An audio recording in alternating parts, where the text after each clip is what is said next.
Hi! I'm doing that with my left hand. It feels a little weird. What's up, YouTube? What's up? YouTube? Hey. So, today we're going to be talking about LGBT history. Because, you know, it's, as much as I hate history, we still have to learn from it. Okay? So, we're just going to do kind of a brief synopsis. I'm going to pull out some things out of this article that I found on the Clinton News Network.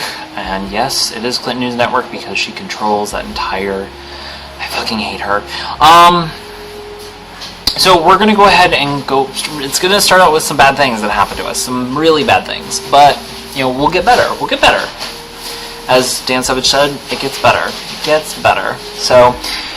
April 1952, the American Psychiatric Association actually diagnosed homosexuality as a sociopathic personality disturbance, meaning that we are not right in the brain, essentially. That's what that means. That's an unfortunate thing.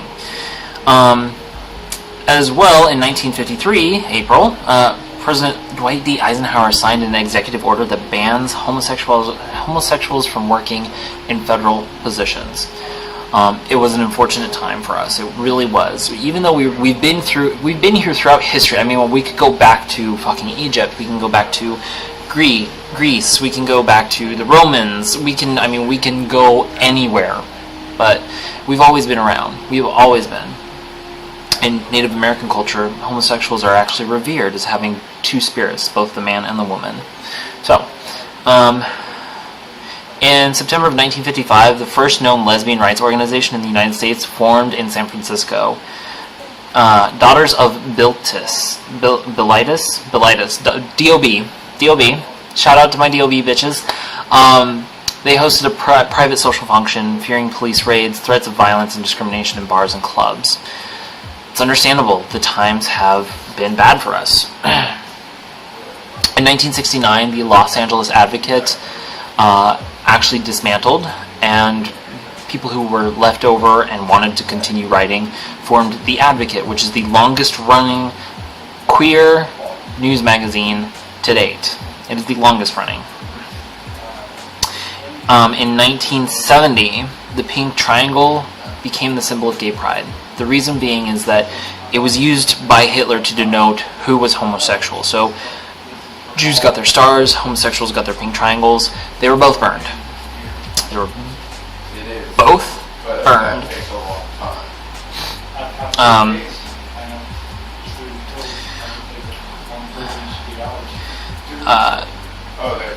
I also forgot June 28th of 1969. Police raided the Stonewall Inn in New York City. It was horrible. History of Stonewall. It should. Beard drop effect. So this actually created the Stonewall riots. A crossdresser, and I'm looking for her name right now. First, I'm doing a video. Yeah, I know. First brick. Who threw the first brick at Stonewall? Okay. So, Jesus Christ, can we please, just get these, Yeah, give me a sec. I'm just putting tinfoil on my bowl, but yeah. People say that, but I have healthier lungs than people who don't smoke. Oh my god, I'm so sorry. I'm so sorry about this. I should have done my research beforehand. Why? Her last name was Johnson, and she was actually transgender. She was a person who wanted equal rights. She wanted equal rights for gays, lesbians, bisexuals, transgender people. She wanted it all. She essentially basically said, you know, if you're going to come into our space and fuck us over, we're going to fuck you up right back. So, gays, look to your transgender. I don't want to say comrades because we're not an army, but look to your transgender fellows and just be like, you know what? Thank you. Thank you for being brave enough to start this. I'm so sorry that you're getting background noise. In 1973, Maryland became the first state to statutorily ban banned same-sex marriages. So Maryland led the charge in banning same-sex marriages, and I'm going to take a sip of my sweet tea. It's relaxing. Certain things. Nectar of the gods. Nectar of the gods. So, but things got better for the American Psychiatric Association. They removed homosexuality on December 15th of 1973 by a vote of 5,854 to 3,810. So there were still 3,810 people who thought, no, this is still a disorder. Let's see. In January of 1975, the first federal gay rights bill was introduced to address discrimination based on sexual orientation. That's how far back this fight goes, back to 1975, and we just got equal treatment as far as marriage is concerned, not 2-3 years ago. So, I know that my former professor was waiting to get a legal marriage done, and he had to wait. He waited that entire time. He and his partner had been together since college, but they waited. They didn't go up to Canada. They didn't do all that bullshit. They wanted to be married in the state, in the country that they were born and raised in. So, in 1976, after undergoing gender reassignment surgery, in 1975, ophthalmologist and professional tennis player Renee Richards was banned from the U.S. Open. She fought this, and she won. She won, and she competed in the 1977 U.S. Open, but was defeated in the first round, which is understandable. I mean, she just wanted the right to actually compete.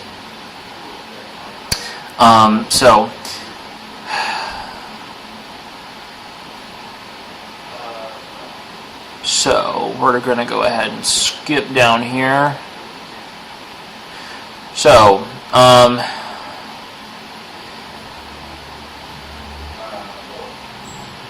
in December 1st of 1988, the World Health Organization held the first World AIDS Day.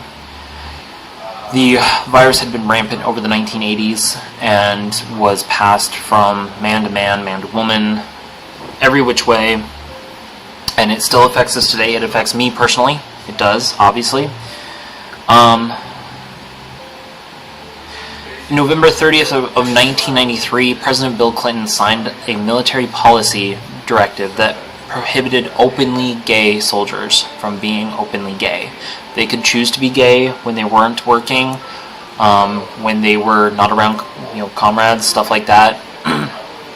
But when they were working, they were not allowed to be openly gay.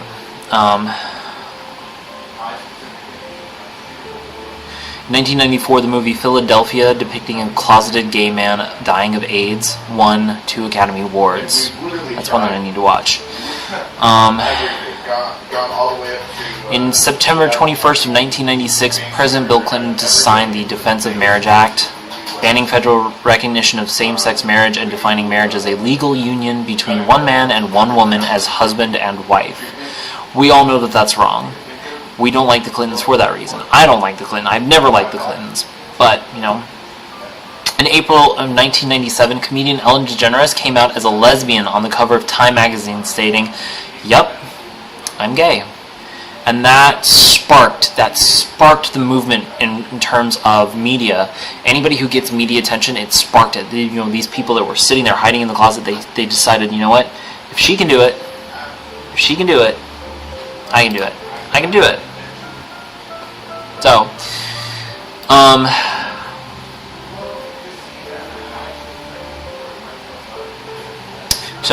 as well, in April of that year, April 30th to be exact, her character on her show, Ellen, was the first openly gay character on TV.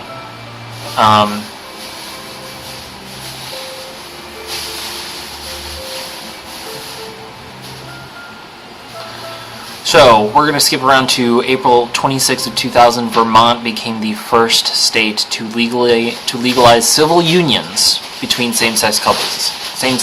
Civil unions, which means that on the state level, they could sit there and they could write each other in taxes, they could visit each other in the hospital without being questioned, stuff like that. But other than that, federally, they were kaput. May 17th of 2004, the first legal same-sex marriage occurs in Massachusetts. And I'm going to go ahead and skip back just a few. October 12th, 1998, Matthew Shepard dies from his injuries sustained in his beating by two homophobic men. I'm just going to give us a second to just let that sink in. As I get chills every time I have to read something about him, because that makes me fear for my life.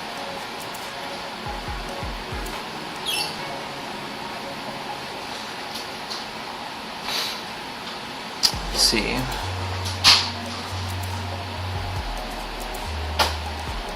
So, in May 15th of 2008, the California Supreme Court ruled that in remarriage cases that limiting marriage to opposite-sex couples is unconstitutional. California led the charge in this. Also, November 4th of that year, voters approved Proposition 8 in California, which made same-sex marriage illegal. February 22nd of 2009, actor Sean Penn won his Oscar for his role as Harvey Milk in the film Milk.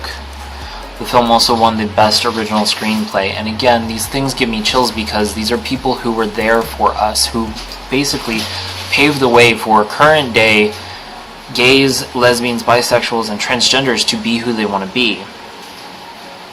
In September 20th of 2011, Don't Ask, Don't Tell was repealed, ending the ban on gay men and women from publicly being gay while in the Army.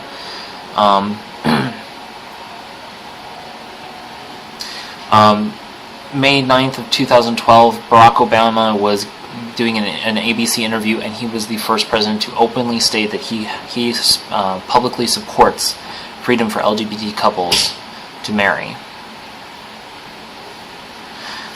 September of that year, the Democratic Party became the first major U.S. political party in history to publicly support same-sex marriage on a national platform at the Democratic National Convention, at the DNC. DNC is corrupt now by people who only want money.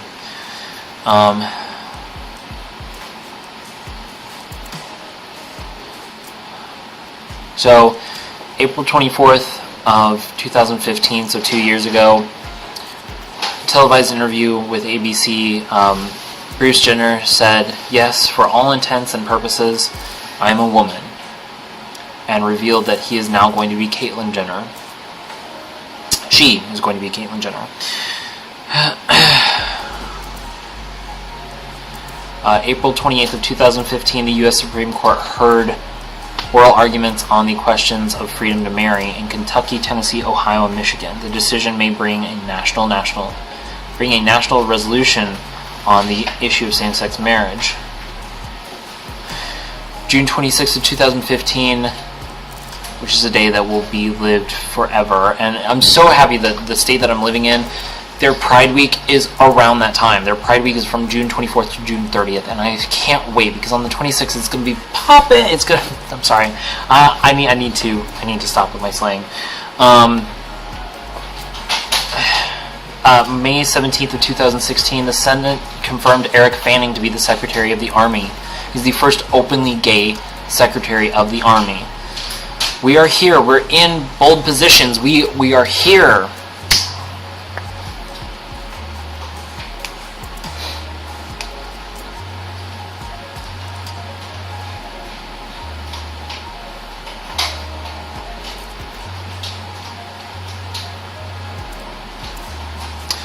November 9th of 2016, Kate Brown was sworn in as a governor of Oregon, a day after she was officially elected to the office.